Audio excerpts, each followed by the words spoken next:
राजीव, पैसों की बात होती रहेगी। एक बार आप क्या कर रही हो? क्या टिपिकल पतियों की तरह बोर कर रहे हो? अच्छा, तुम बोलो तो सही, क्या एंटरटेनमेंट करूं तुम्हारा? फिलहाल तुम मेरे ब्लाउज का हुक बंद करो।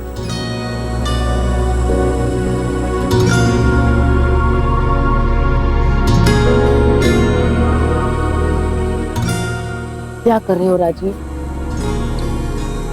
छोड़ो, नहीं तो मुझे फिर से नहाना पड़ेगा। ऐसा क्या है मेरे प्यार में सुमन, जो तुम्हें बार बार नहाना पड़ता है? अगर मैं ना नहाऊं तो मुझ में से तुम्हारी खुशबू आती है। अच्छा, इसका भी सलूशन है मेरे पास। फिलहाल तुम अपने सॉल्यूशन अपने पास रखो, मुझे एक दूसरा सॉल्यूशन लेना है।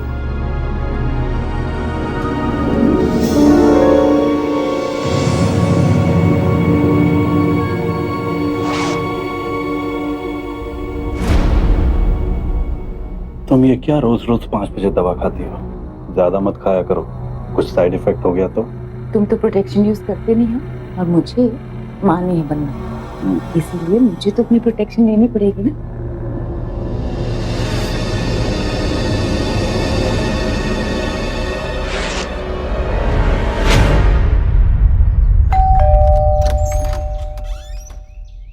क्या हुआ? तबीयत ठीक नहीं है अभी तक? वो मैंने रेस्ट किया पर फिर भी तबीयत ठीक नहीं लग रही है। क्या हो गया तुझे? इतना कुछ नहीं हुआ है पापा, बस तबीयत ठीक नहीं लग रही है। अरे काम कर इसको डॉक्टर। आप रहने दीजिए। स्नेहा बेटा, मैं तेरे लिए काढ़ा बना देती हूँ, उससे ठीक हो जाएगी। मैं बस चेंज कर लूं। जा।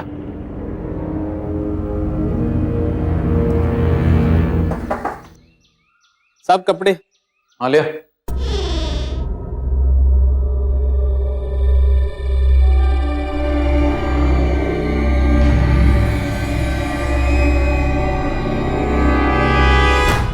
₹30 साहब।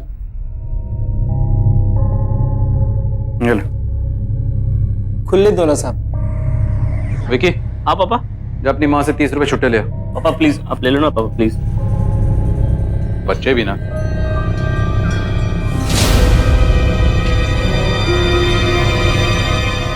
सुमन, तुम्हारे पास कुछ छुट्टे पैसे हैं? हाँ पर्स में होंगे, देख लो।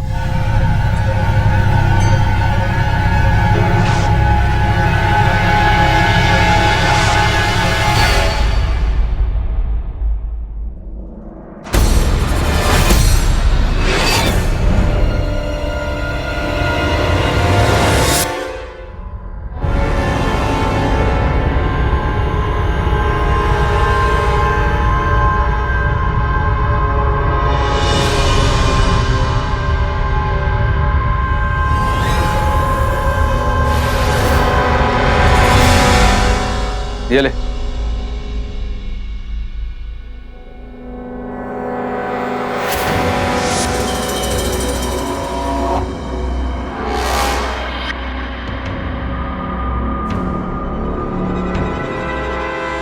सुमन, क्या हुआ है तुम्हें? मुझे मुझे कुछ नहीं। क्यों? फिर तुम ये सब दवाइयां किस लिए ले रही हो? वो तो कभी कभी मेरा सर दुख जाता है इसलिए लेके रखी है बस। सुमन, हटो, मुझे देखने दो। अरे कुछ भी नहीं अरे है। देखने दो ना।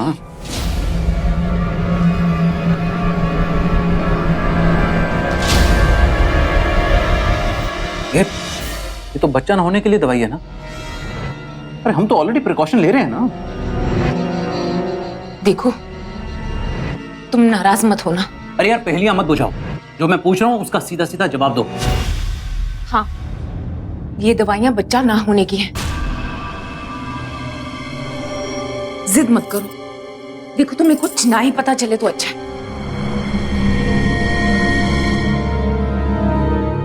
बताओ मुझे क्या बात है। देखो, तुम एक बेटी के बाप हो। मैं बेटी का पिता हूँ मतलब तुम कहना क्या चाहती हो कि हमारी स्नेहा से कुछ? हाँ, ये दवाइयां मैंने स्नेहा के लिए ही ली थी।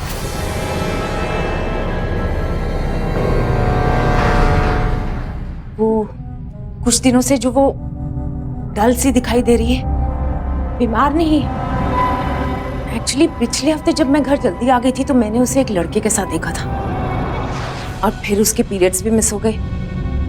मुझे डाउट हुआ और मैंने उसे दवाइयां देनी शुरू कर दी, बस।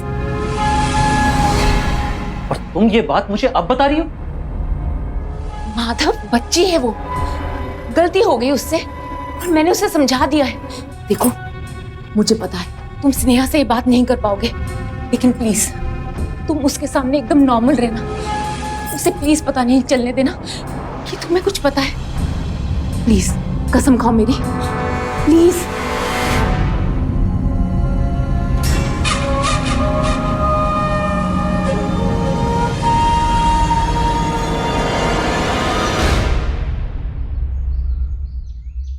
स्नेहा ये ले बेटा, काढ़ा पी ले।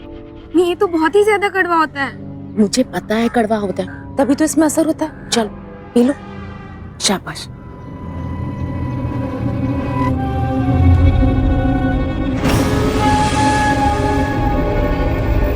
एक बेटे ने माँ के कंधे पर सर रखकर पूछा, माँ मुझे ऐसे कब तक अपने कंधे पर सर रख के सोने दोगी?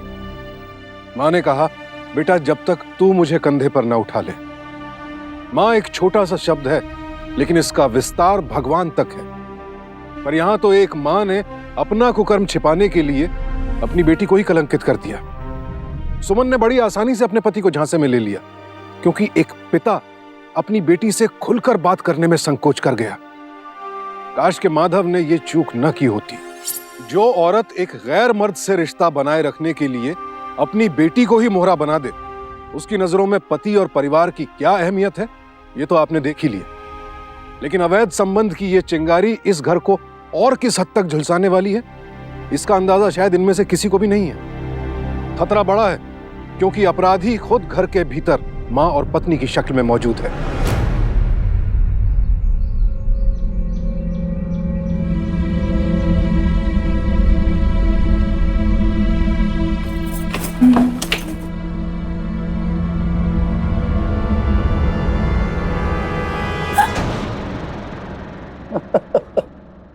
राजीव डर गई?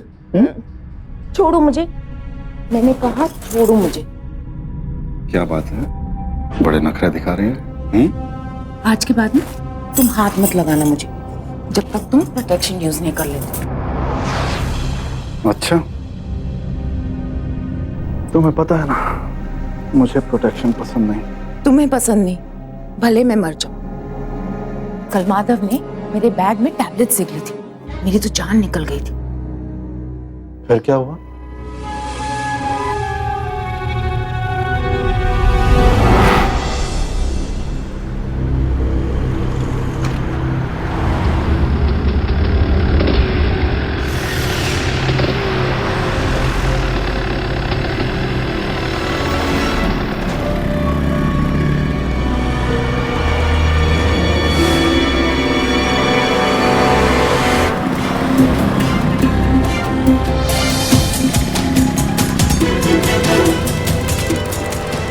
इस बात की क्या गारंटी है कि माधव स्नेहा से इस बारे में कोई बात नहीं करे? राजीव तुम नहीं समझोगे।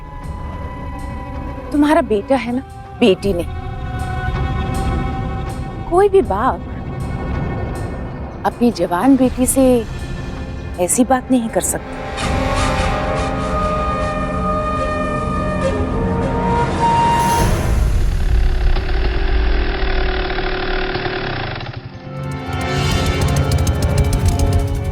अभी घर तक आ ही गए हो तो मेरा प्रोजेक्ट भी देख कर जाओ। नहीं नहीं, अब मुझे थोड़ा लेट हो रहा है, मुझे जाना है। एटलीस्ट चाय तो पी कर जाओ। थोड़ा काम है मुझे, लेट हो रहा हूँ ना। ठीक है चलो, बाय बाय।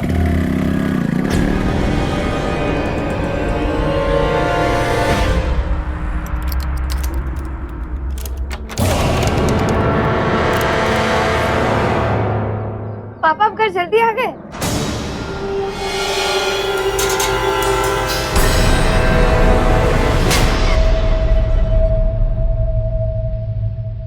बेशर्म, ये वही लड़का था ना जिसके साथ तुझे तेरी माँ ने इतने प्यार से समझाया, उसके बावजूद दोबारा ये गलती करने जा रही है। सी गलती पापा? आप क्या बोल रहे हो? मुझे कुछ समझ में नहीं आ रहा। पापा, आपको ऐसा क्यों लग रहा है कि मैंने कोई गलत काम किया है? तूने कुछ गलत नहीं किया है, तो फिर तेरी माँ तुझे वो गोलियां क्यों दे रही थी? कौन सी गोली पापा? तुझे तेरी माँ ने कोई गोली नहीं दी? नहीं पापा।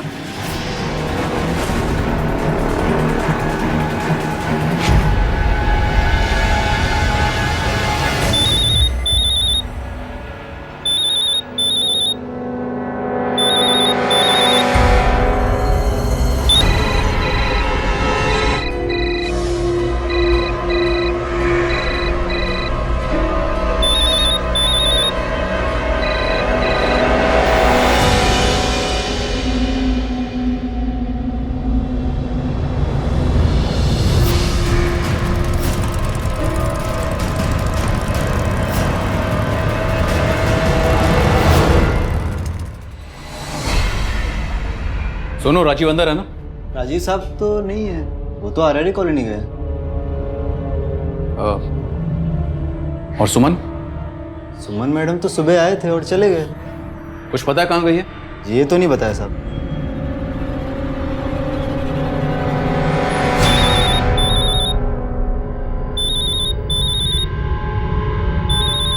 अरे तुम्हारे पति का फोन। माधव,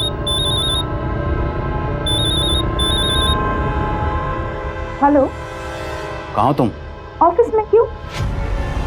मैं तुम्हारे ऑफिस में ही खड़ा हूं। तुम कहाँ हो? अरे वो मैं Arera colony, actually chartered accountant के आई हूँ ना मैं। तुम घर पर आओ, फिर बात करते हैं। हाँ, 2 मिनट चैन नहीं है तुम्हें? छोड़ो ना।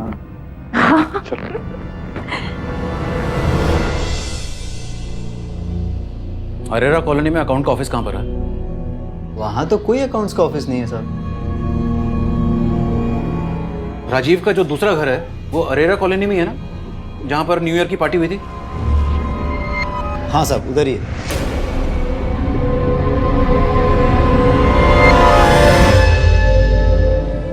अबे तू पागल है क्या? उनको ये बताने की क्या जरूरत थी कि सेठ का दूसरा मकान वहीं पे? साहब आप तो अंदर थे, आपको आगे बात करना चाहिए ना। ठीक है, काम कर ले अपना।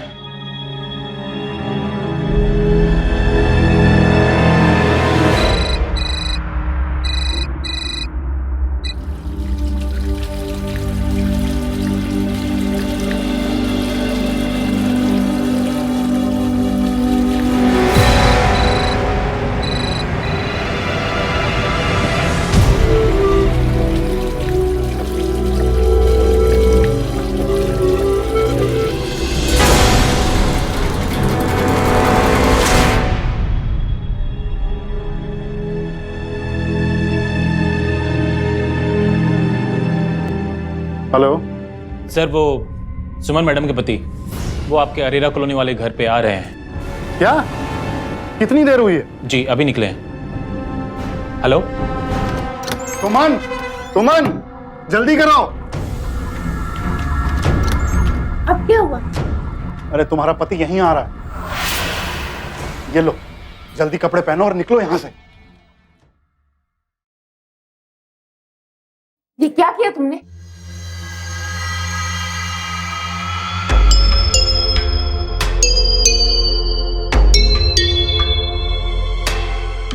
अब क्या करें? घबराओ नहीं, इसे प्रेस करके सुखा लेते हैं। प्रेस करने में टाइम निकल जाएगा, उतनी देर में माधव आ गया तो। अरे यार, बहस करने का टाइम नहीं है। यहाँ अलमारी में तुम्हारे और भी कपड़े पड़े हैं ना, वो पहन लो। जल्दी करो।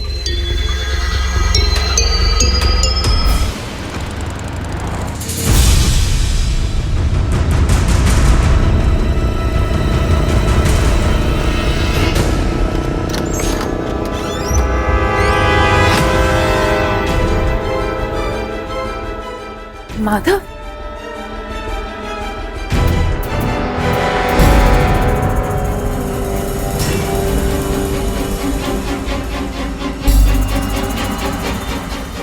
आप यहाँ क्या कर रहे हैं? बेशर्म औरत अपनी काली करतूत का इल्जाम अपनी बेटी पर लगा रही है। अरे शर्म आनी चाहिए तुझे। देखो माधव, तू चुप रह। जैसा तुम अरे समझ रहे हो वैसा कलंक है। दोस्त कहता था ना मुझे और मेरी बीवी से। माधव, माधव मेरी बात तो सुनिए। अरे कहने सुनने को बचा ही क्या है। मुझे शर्म आनी चाहिए। जो इतना घिनौना इल्जाम अपनी बेटी पर लगा सकती है वो कुछ भी कर सकती है। किले पाल सब जानता हूं, ये तुम्हारी मर्जी से हुआ है, लेकिन अब तेरी जैसी मां की असलियत मेरी बेटी को भी मालूम होगी। और तू बहुत शरीफ बनता है ना तू सोसाइटी में। अब मैं बताऊंगा तेरे परिवार वालों को तेरी असलियत।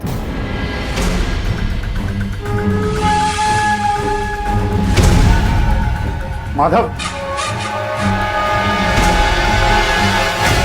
The number you are trying to call is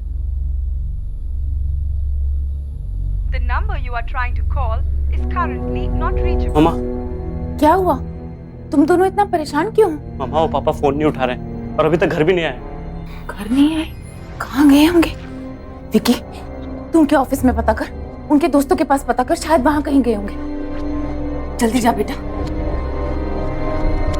घबरा मत, आ जाएंगे। मम्मी, वो पापा ना दोपहर से बहुत परेशान थे। क्यों? वो आपने पापा से कहा था ना कि आपने मुझे बच्चा ना होने वाली दवाई दी। आपने ऐसा क्यों बोला मम्मा? तुम्हारे पापा भी ना, मैं उनसे कहती कुछ हूँ और वो समझते कुछ और है। मैंने उनसे कहा था बुखार खत्म करने की दवा दी है, बच्चा खत्म करने की नहीं। कहाँ चले गए होंगे?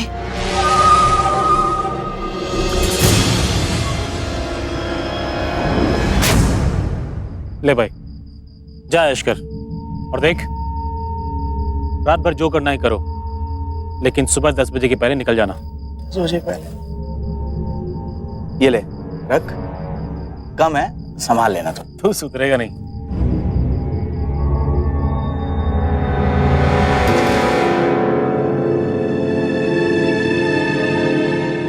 वाओ, क्या घर है। मेरे दोस्त के बॉस का घर है ये, उसने मेरे कहने पे दे दिया है। अब चले।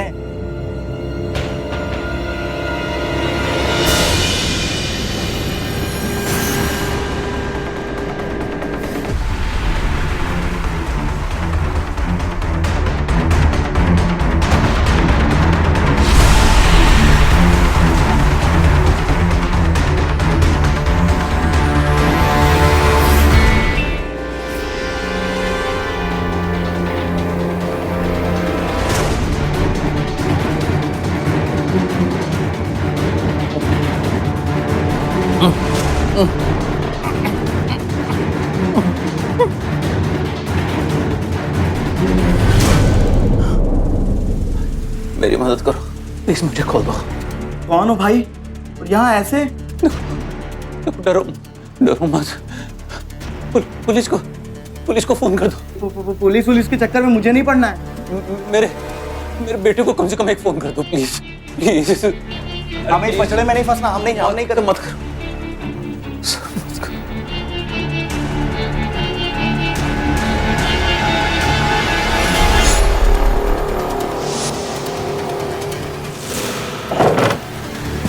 मैं तुझे ऐसा कुछ नहीं करने दूंगा। मार्केट में बड़ी मेहनत से इमेज बनाई है, तुझे इतनी आसानी से अपनी इमेज को खराब नहीं करने दूंगा। तुझे तेरी करनी का फल भुगतना पड़ेगा।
प्लीज फोन मत काटना प्लीज। आप जो भी हैं प्लीज मेरी मदद करो। मेरे बेटे को फोन कर दो। 7767922456 प्लीज प्लीज। हाँ हाँ, मैं अभी आ रही हूँ, आप घबराइए मत। कहाँ हैं आप? जी जी, वेट कीजिए, मैं आ रही हूँ। Hello hello. मम्मी आप अकेली कहाँ जा रही है? विकी को भी फोन कर लो ना, उसे साथ ले जाओ। नहीं बेटा, मैं बाहर से रिक्शा ले लूंगी, तू घबरा मत। और मैं रेखा भाभी से कहूंगी, वो आ जाएगी तेरे पास। हाँ, घबरा मत।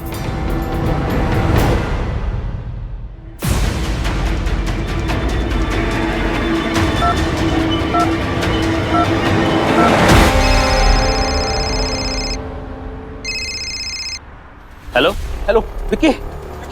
हाँ पापा, कहाँ हो आप? बेटा मैं राजीव के अरेरा कॉलोनी वाले घर पर हूँ, ये 4/115 में। बेटा तू जल्दी से यहाँ पर आ जा, इन्होंने मुझे बांध के रखा हुआ। और सुन विक्की, इस बारे में किसी को मत बताना, अपनी माँ को भी नहीं बेटा। पापा आप टेंशन मत लो, मैं 10 मिनट में पहुँचता हूँ वहाँ पे। जल्दी से। भैया अरेरे कॉलोनी चलना है, जल्दी कीजिए। राजीव कहाँ हो तुम? मैं कब से फोन ट्राई कर रही हूँ, तुम फोन क्यों नहीं? क्या हुआ आप पूछ रहे हो? अरे वो माधव ने पता नहीं किस तरह से लैंडलाइन से मेरे नंबर पे फोन किया है, लगता है वो खुल गया है शायद।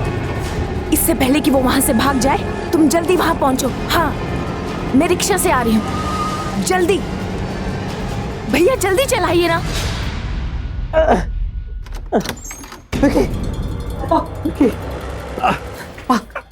भाई क्या हुआ? पापा कब ठीक तो ना? ये सब तेरी माँ ने किया? हाँ। हट पीछे। हमारी क्यों किया आपने ये सब? ये मैं सब क्यों करूंगी? पता नहीं इन्हें क्या हो गया, ये सबसे झूठ बोल रहे हैं। क्योंकि अपनी माँ पर भरोसा मत कर बेटा, तू इसके असली जानेगा ना, तू इससे नफरत करेगा। चुप कर, मेरे बेटे के सामने मुझे नीच दिखाने की कोशिश कर रहा है। ये झूठ बोल रही है। बहुत बड़ी गलती की हमने, इसे जिंदा छोड़ के। क्या बोल रहे सब? जो ये सब देख रहा है ना, ये कुछ सही नहीं है, सच नहीं है भी। मैं तुझे समझाऊंगी। जाके पुलिस को इन्फॉर्म कर दीजिए, भाग जा यहाँ से। चुप कर। मेरी बात सुन।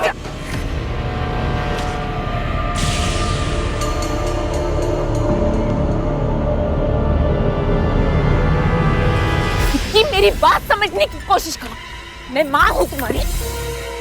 अब मैं आप लोग को छोड़ूंगा नहीं, मैं पुलिस को फोन कर रहा हूँ। फोन दो। माँ क्या कर रहे हो? और क्या कर रहे हो? मैं तुम्हें समझा रही हूँ। विकी मेरी बात सुनो।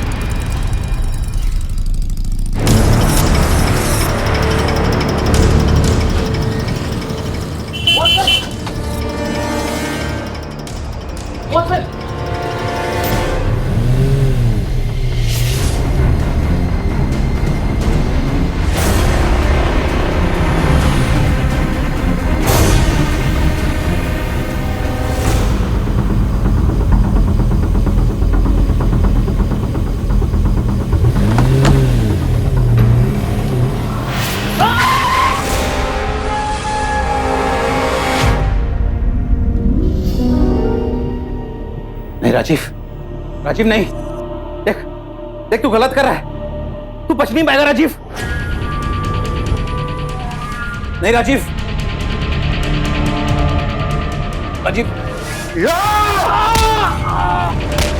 खतरनाक अपराधी बना दिया है।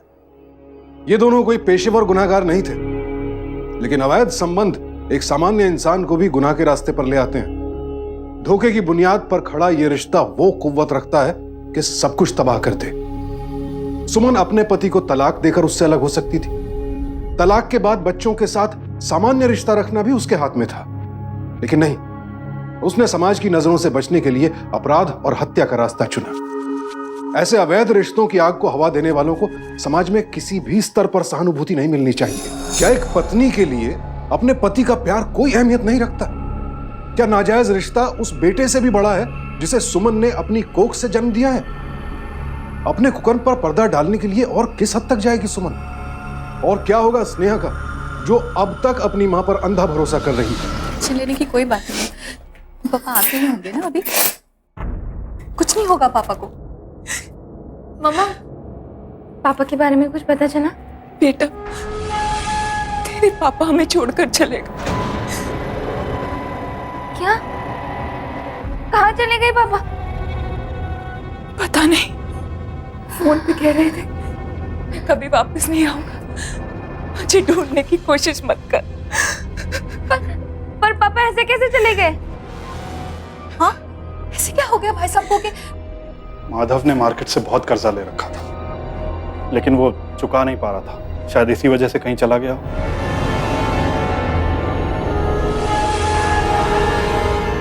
स्नेहा, विकी कहाँ है? वो इंदौर जा रहा है अपने पापा को ढूंढने। मुझे फोन किया था उसने, कहा कि कई रिश्तेदार वहीं रहते हैं, तो शायद पापा भी वहीं किसी के पास हों। हे भगवान, ये लड़का बेचारा पता नहीं कहाँ कहाँ भटक रहा होगा। स्नेहा, तू उसे फोन कर, वापस बुला उसे। तेरे पापा जैसे कमजोर इंसान के लिए जरा भी वक्त बर्बाद करने का कोई फायदा नहीं। The number you are trying to call is currently not reachable. The number you are trying to call. Mummy, Vicky का फोन बंद आ रहा है। घबराओ नहीं बेटा, शायद उसके फोन की बैटरी खत्म हो गई हो। भाई साहब, आप प्लीज मुझे इंदौर ले चलिए। बेचारा विकी पता नहीं कहाँ कहाँ भटक रहा होगा, हमें उसे लाना चाहिए। सोच क्या रहे हो? बेचारी आधी रात को कहाँ जाएगी? आप जाओ इनके साथ। जी चलिए।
लाश को तो तुम अकेले भी ठिकाने लगा सकते थे ना, फिर मुझे परेशान करने की क्या जरूरत थी?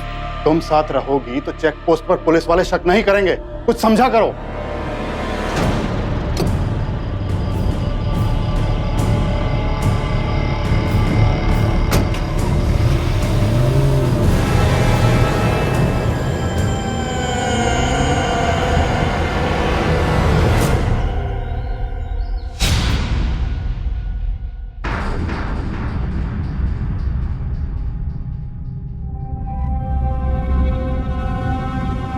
मम्मी, आपको पापा और विकी के बारे में कुछ पता चला क्या? नहीं बेटा, तेरे पापा के हर जानने पहचानने वाले के यहाँ पूछो, जहाँ जहाँ वो हो सकते थे वहां पता किया, पर विक्की और पापा कहीं नहीं मिले।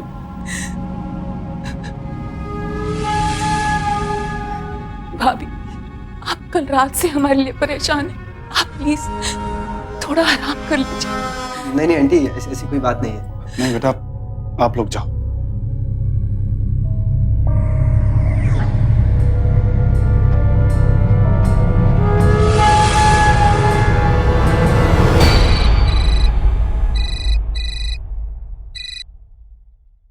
हेलो। सुना है 25 करोड़ का प्रोजेक्ट है जो तुझे मिला है। एक काम कर, उसमें से 2 करोड़ हमें दे दे। अबे है कौन तू?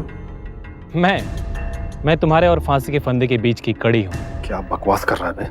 अगर मेरी जुबान खुल गई ना तो 25 करोड़ की प्रॉपर्टी के साथ साथ तू भी जाएगा।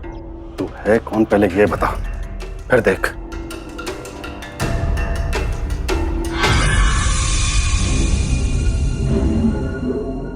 मैं कौन हूं उसकी टेंशन ना ले, बस पैसे दे देना।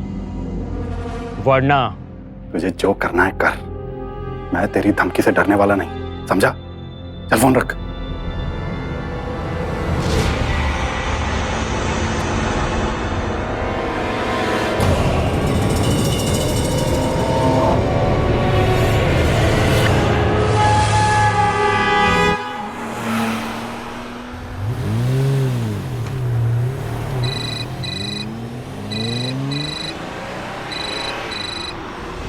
हेलो। क्या बे, बड़ा ढीठ बन रहे तू तो। मेरी बात तेरी समझ में नहीं आ रही है, हैं? अबे कमीने, तू अभी मुझे जानता नहीं है। तू बस एक बार मिल, फिर देख तमाशा। अब मैं तुझे तमाशा तो नहीं, लेकिन एक ट्रेलर छोटा सा दिखाई देता हूँ। तूने माधव की लाश को कहाँ ठिकाने लगाई है, ये पुलिस को पता चल जाएगा। Hello hello. क्या बे, बड़ा ढीठ बन रहे तू तो। मेरी बात तेरी समझ में नहीं आ रही है, हैं? अबे कमीने, तू अभी मुझे जानता नहीं है। तू बस एक बार मिल, फिर देख तमाशा। अब मैं तुझे तमाशा तो नहीं, लेकिन एक ट्रेलर छोटा सा दिखाई देता हूँ। तूने माधव की लाश को कहाँ ठिकाने लगाई है, ये पुलिस को पता चल जाएगा। Hello hello.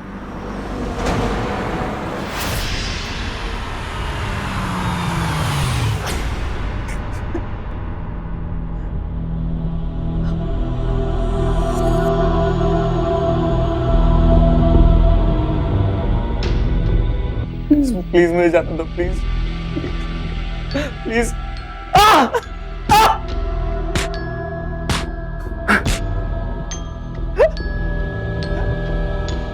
बता, तेरे अलावा और कौन है जिसे पता है कि तेरे बाप को हमने मारा? बोल। कोई नहीं। देखो बेटा, डरो नहीं, सच सच बताओ, क्या इसके बारे में किसी और को कुछ और पता है? वो कल रात को आप लोग कहने से पहले मैं आया था, उसने दरवाजा भी खोला था।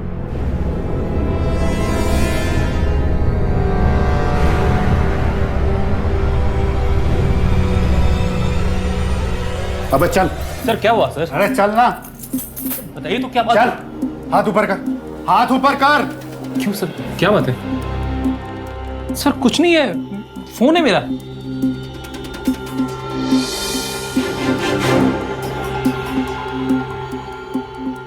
सर पर्स है मेरा सर, कुछ भी नहीं है।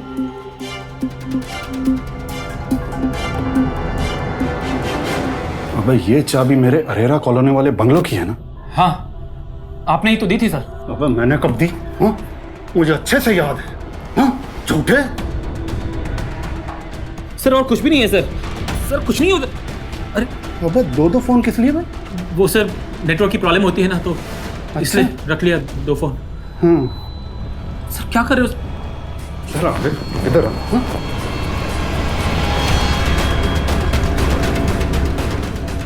सर कुछ नहीं है सर, क्या कर रहे हो?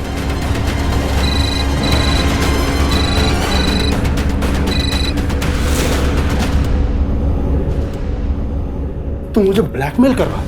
हाँ? ब्लैकमेल कर रहा है मुझे? नहीं सर, कुछ नहीं किया। हेलो।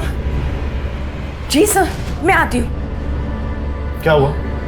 पुलिस को माधव की लाश मिली है, इसके कारण। तू नहीं खबर दी थी ना? हाँ? तू नहीं बताया ना? सर गलती हुई सर, माफ कर दो।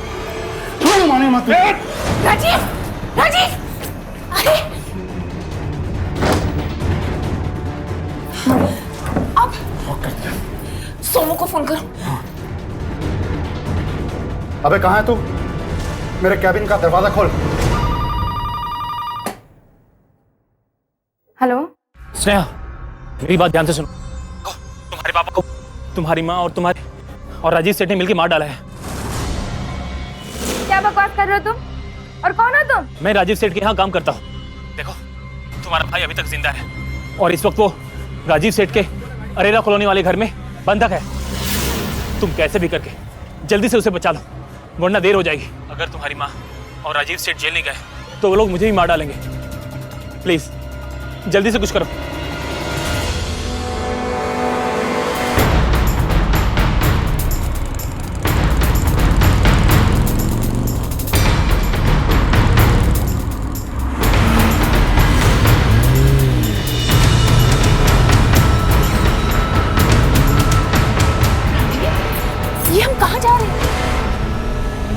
तो माधव की लाश को शिनाख्त करने जाना था ना।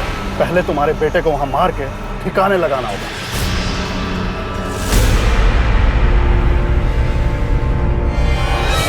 नहीं।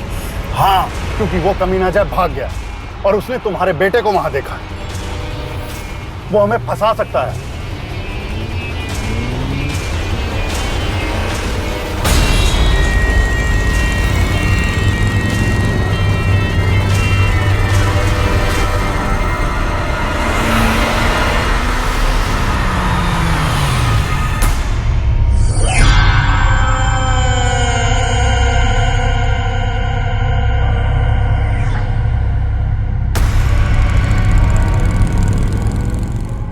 राजीव, हम इसे बाहर ले चलते हैं, वहां जाके मार दे। अब दिमाग खराब मत करो, तुम इसे यहीं मारोगी।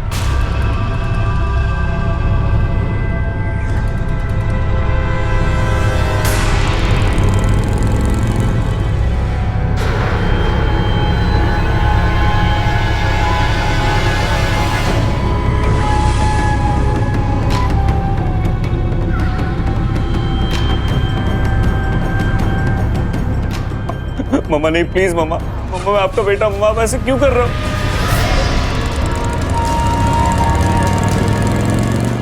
बेटा, तुझे यहाँ नहीं आना चाहिए था।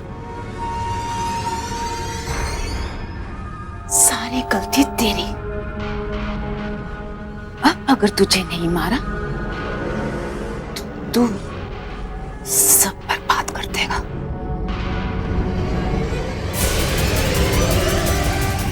मम्मा नहीं आ!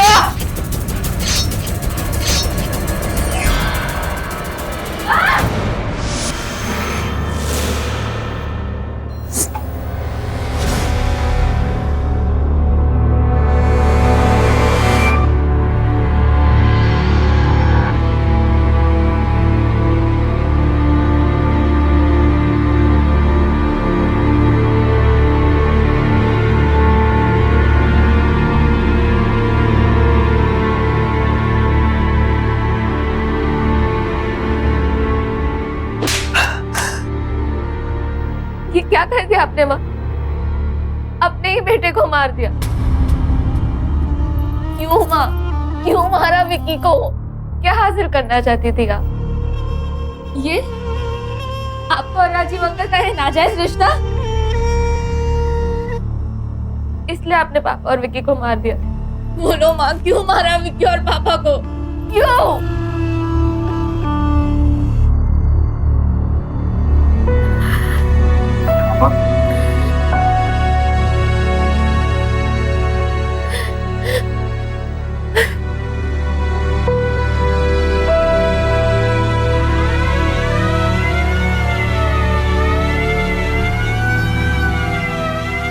माँ बाप के लिए इससे बड़ी सजा और कुछ नहीं हो सकती कि उनका बच्चा उन्हें कोई गलत काम करते हुए रंगे हाथों पकड़ ले। आज स्नेहा की आंखों में अपनी माँ के लिए जो नफरत दिखी है, अब इस हत्यारी माँ को उसी नफरत के साथ उम्र भर जेल में जीना होगा। सुमन और उसके प्रेमी राजीव को आईपीसी की धारा 302 के तहत उम्र कैद की सजा दी गई। आपने स्वेटर की बुनाई देखी होगी। अगर बुनते वक्त ऊन का एक धागा पकड़कर खींच दिया जाए तो पूरी बनावट बिखर जाती है। ऐसे ही अवैध रिश्ते के एक धागे ने इस परिवार को बिखेर कर रख दिया।